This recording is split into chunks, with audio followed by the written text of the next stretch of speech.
Magandang araw mga kuys, na wala na tayong paligoy-ligoy pa. Siguro naman napanood nyo na yung mga video ni Tito Mars. Siya lang naman yung nandidiri sa sardinas at nandidiri sa tinapay na isasawsaw mo sa kape. Kahit na alam niyang nakakasakit na siya ng damdamin, kasi mga Pilipino alam nyo naman, marami sa atin na hindi nakakain ng ganong kasarap na pagkain. Tulad na lang ng sardinas nga, di ba, mga Pilipino, medyo mahihirap. Kahit naman ako na kumakain pa rin ako ng sardinas ngayon. Siya naman sukang-suka pa sa ginagawa niya, di ba? So, tontuwa pa siya.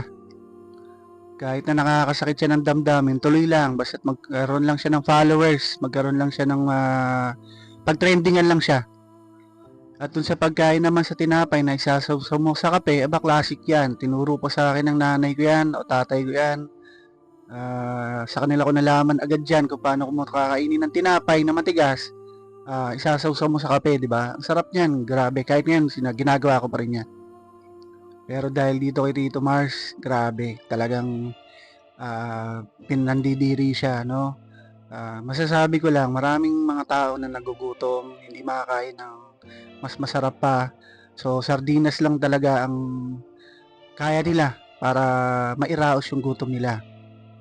Pero wala ginagawa, pinagtatawanan pa, nandidiri pa, di ba? Hindi na dapat gawin pa pero pinagmalaki mo pa. Marami namang paraan para sumikat Mayroong pala na pagpapatawa. Shoutout ko nga lang pala yung mga magagaling na komedyante dyan sa social media. Mga magagaling sa computer. Magaling sumayaw, magaling kumanta, at marami pa. Diba? Maraming paraan para sumikat sa social media pero alam nyo, pang-iinsulto o pang-iinis ang pinili niya. Hindi ko alam kung gaano kayaman si Tito Mars Hindi ko alam kung talagang laki ba siya sa dugong bughaw ba talaga o hindi talaga nakaranas kumain ng sardinas, kung gaano siya kayaman. Diba? Meron nga mayayaman mga artista na kumakain pa rin ng sardinas, kumakain pa rin ng mga bagoong. Diba? Meron ako napanood sila Dingdong Dantes, yan, grabe yan.